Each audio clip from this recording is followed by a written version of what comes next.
My name is Lothar Matthäus. I am from Germany and here I am by Lado. Hola amigos, bienvenidos al Lado del Fútbol. En esta ocasión, evidentemente, creo que mucha presentación no necesita. Estamos con uno de los más grandes jugadores que ha tenido el fútbol mundial. Me gustaría platicar un poquito más de él. Ya conocen su trayectoria, los equipos en los que ha estado, pero hoy vamos a conocer un poquito más de Lothar Matthäus. How are you, Lothar? Fine, thank you. What do you bring you to Mexico? Like, how do you feel now that you're here?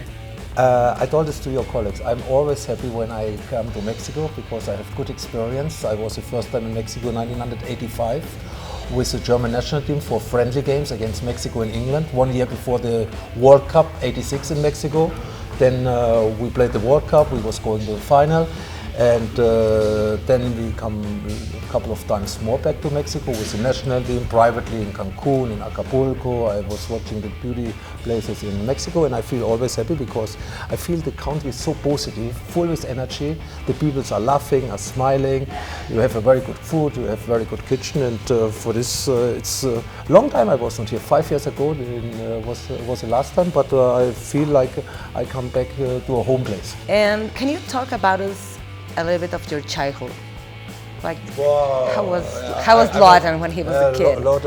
Like all the other boys, we played football. We didn't have nothing. In this time, in the 60s, 70s, what we had, it was not golf, it was not tennis. We didn't have the money, and we had a ball, we had boots, and we was going each 3 minutes to the place where it was possible to play football. I had a brother who was 4 years older than me. This was always competition 1 against 1, but he was 4 years older, he was taller, but I was fighting against him, and I think this helped me later to have the results in my career. And like all another boys, this was important for us. That was the best friend. Yeah, this was more than the best friend. Yes, you slept with the ball because you never like to give up the ball. No? Not in the night, not during the day. Always when it was possible to play and kick something was looking like a ball, we was doing it. And what's the most difficult thing when you're a professional soccer player? Nothing is difficult. You have to love your job, and when you love your job, I think you can make good results. And I think when you are a professional football player, you know what you have to do. Yes, sure, you cannot live like another young man's in your age, because they can go out, can drink, they can celebrate, but you have to care about your body, you have to care about your fitness, about your healthy, and you have to be ready for the game. And sure, this was another life than another children, but I was always happy with my life. Yeah, of course, but sometimes with the family, no, that you cannot see them that much, or sometimes that part is more like difficult. But if you say you're right. If you love what you do. Yes, the thing is, I tell this in another way. When you have sunshine, a lot of sunshine, you have a lot of shadow.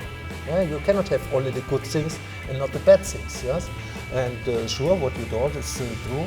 When I was a professional player, especially who I played for Bayern Munich in the international competition, then I played in the national team. Each second year you had a big tournament and the preparation, and then I was every year 220 days not at home because of my business. Yeah, that's true. But this was a prize, and my family respect it because they know this makes me happy, and this happiness I bring home to my family.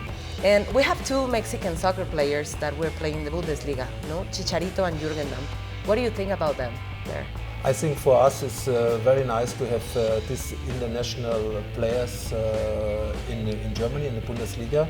You see, in Mexico, when nobody from the Mexican player play in Germany, we are not talking so much about the Bundesliga here in Mexico. And especially Chicharito make a great job. He scored 18 goals in the Bundesliga. He was maybe the man who bring Bayer Leverkusen, his club, straight for next season in the Champions League, and the Bayer Leverkusen fans love him. And I think we are happy to have the Mexican player in Germany to make our championship more international. In 1990, when you won the World Cup and you were the captain, Yes. which one was your first thought when the game finished? You remember what It was only happiness. This was only celebration. This was only a good atmosphere in the stadium. But to realize what's going on in this moment, you cannot do it. This was so many things together. The photographer come to you, the journalists come to you. You have to talk. I don't know what I was talking after the game, because you was in one way so happy, yes, because you had the pressure, you was going like a favorite in the final, you won then, and it was only happiness, yes, and everybody like to congratulate you, and then you had the celebration, and you pick up the cup, and again you have to go to your fans, you have to make a team picture, you have to congratulate each other. Then the political guys was coming to the dressing room. You didn't have time to have clean thinking. Maybe one day after you said, okay, one day now after, I can relax. One day after it was not time to relax. You had a hangover because it was a big party after the game. Oh, yeah, it was? Tell us about big it. party, yeah. What do you do? We celebrate like all lots. another teams, Imagine. and I think I slept after the final in the night only 1 hour, from 7 till 8 o'clock, because then we have to go to the airport to Rome, fly back to Germany. Before we was in the German embassy in Rome. All these things, I think you realized it a couple of days later. Then start step by step, the brain can think clean. Who do you think is gonna win the Copa América? Mexico. Hey! You say it because you're here, or you really think about it? I think they have a good chance to win, because I think the team is motivated, they have a very good coach, they have all these good players, and sure, they have to win their games, and this is very difficult because South American countries are very strong. I don't think only about Brazil and Argentina. This was a long time ago. Now you have Chile, you have Uruguay, you have Paraguay, you have Colombia. You have so many good teams in America, South, Middle, and North US. It's the same, a very good team. And I think Mexico had a chance, but it's not easy. I'm sure the other teams don't like to give up the game to Mexico, but you have a good team, and maybe you have a good chance to win the title. Yeah, we're going to cross fingers now. Cross the fingers. Lothar, I want to say thank you very much. It was a pleasure for me to have this interview, to talk a little bit, because we can spend like a long time talking about all your career. Thank you very much. Can you send just Hola Mexico for all the people from Medio Tiempo? Hola Mexico, all the people in Mexico, good luck, happiness, healthy, and cross the finger for your football national team to win the Copa América. Yeah. Bueno, amigos de Medio Tiempo, esto fue el lado del fútbol. Nos vemos en la próxima.